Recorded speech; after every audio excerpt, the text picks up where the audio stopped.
ပြောရရင်တော့တကယ်ကိုအံ့ဩဖို့ကောင်းတာပဲကျမခင်ပွန်းလောင်းက3လလောက်ရေမချိုးရသေးဘူးဒါကြောင့်လည်းရှင်ဒီလောက်တောင်ကြနေတာကိုရှင်ကိုညီလိုလားလို့မေးတော့အာရှန်ကရေမှုတ်ကိုကမ်းပေးပြီးရေလောင်းပေးဖို့အချက်ပြတယ်ကျမကလုပ်ပေးချင်လို့တော့မဟုတ်ပါဘူးသူကိုယ်တိုင်ပဲမျက်စိမိတ်ပြီးကူညီဖို့တောင်းဆိုခဲ့တာပါကျမလည်းသူ့နောက်မှာရက်ပြီးရေမှုတ်နဲ့ရေလောင်းချပေးလိုက်တယ်သပင်တွေမှာတော့စက်ပြမြုပ်တွေအပြည့်ပဲအမားရွေးမရှိအောင်မျက်လုံးလေးနည်းနည်းဖွင့်ကြည့်လိုက်မိတော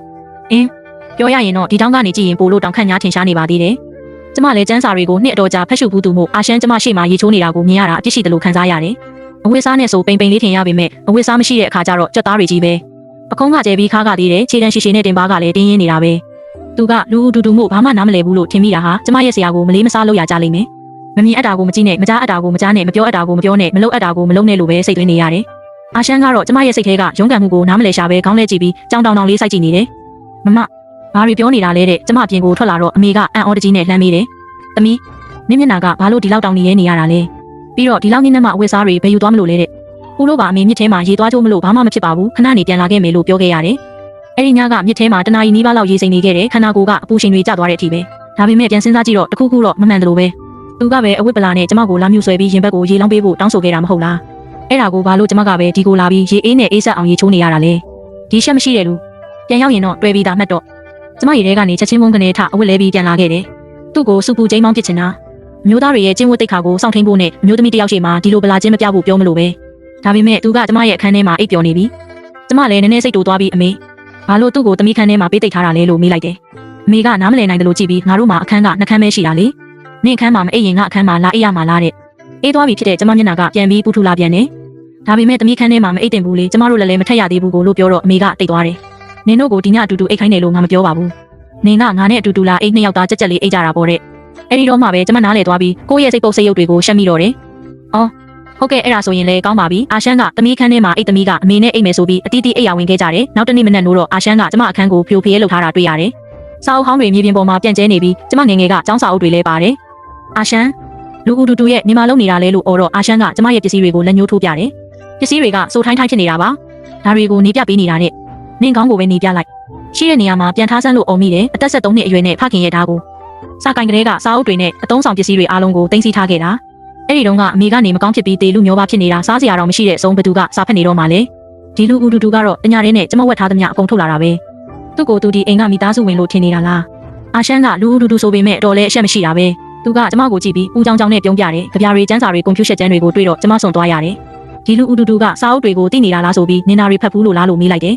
သူကစာအုပ်တအုပ်ကိုကြပန်းယူပြီးရွတ်ပြလေးရဲ့လောကကြီးတွင်တီလာတရားထွန်းကားစေလိုသောရှေးလူကြီးမွန်တို့သည်ရှေးဥစွာမိမိတို့နိုင်ငံကိုအုပ်ချုပ်ကြ၏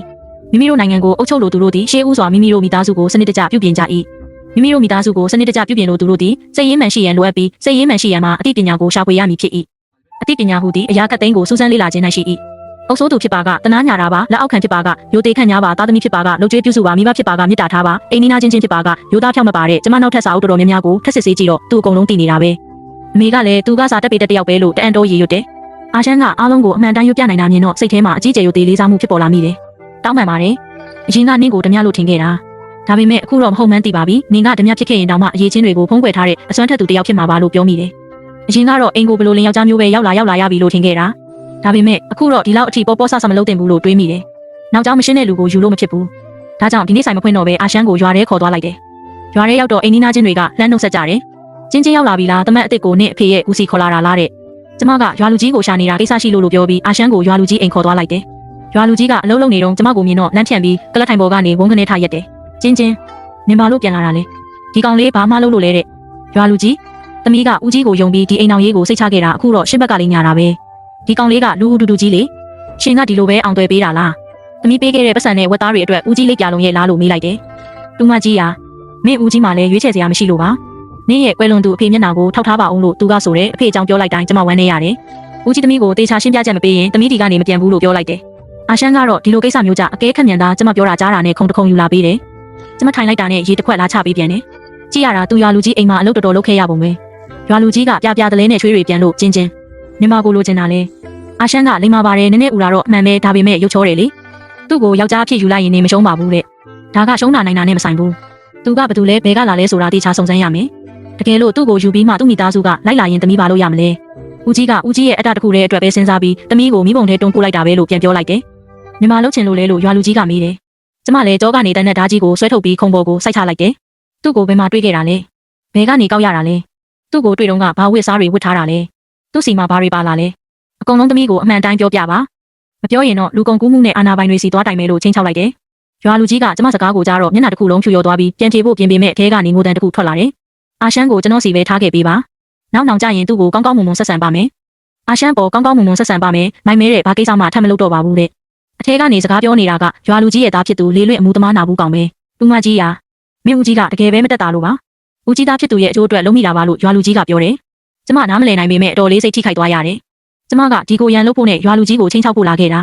ဒါပေမဲ့ရွာလူကြီးကစိတ်ရင်းကောင်းရှိတာတွေ့တော့အာရှမ်းကိုခေါ်ပြီးမြန်ပဲပြန်ကျင်စိတ်ပေါက်လာတယ်ရွာလူကြီးကကျမရဲ့အကြံကိုရိပ်မိပြီးထုတ်ပိုးထားတဲ့အထုပ်တစ်ထုပ်ကမ်းပေးတယ်တူမကြီးဒီမှာအားလုံးရှိတယ်ပြီးတော့ငါသားကိစ္စကိုတော့သူတစ်ပါးကိုမပြောပါနဲ့လို့တောင်းပန်ပါတယ်သူကငါရဲ့တူလေးတော်သားမှုလို့ပါတဲ့စိတ်ချပါသူအာရှမ်းကိုမထိခိုက်ခဲ့ပါဘူးလို့ကျမကပြောတော့ရွာလူကြီးကအာရှမ်းကသူ့ခြေထောက်ကိုရိုက်ထိုးလိုက်တာလေနင်ပေးတဲ့ငွေ၅ပြားကိုလည်းစေးဘိုးဝါခါထဲတုံးလိုက်ရလို့မရှိတော့ဘူးအဲ့ဒါကိုတော့လာမပြောနဲ့တော့တဲ့သမီးကဘာလို့လာပြောရမှာလဲလို့ပြောပြီးပစ္စည်းတွေကိုကောက်ယူကအမြန်ပဲပြေးထွက်လာခဲ့တယ်ဦးကြီးဒီနေ့သမီးရိုင်းပြမိသွားတယ်စိတ်ချပါဒီကိစ္စကိုဘယ်သူမှသိမှာမဟုတ်ပါဘူးဟဲကျမတို့အပြင်ထွက်လာတာကြားပြီးအမေလည်းထမင်းစားဖို့စောင့်နေလိမ့်မယ်သမီးတို့သွားပြီလို့ပြောပြီးအာရှမ်းကိုဆွဲကရွာလူကြီးအိမ်ကနေအမြန်ဆုံးပြေးထွက်လာခဲ့ကြပါတော့တယ်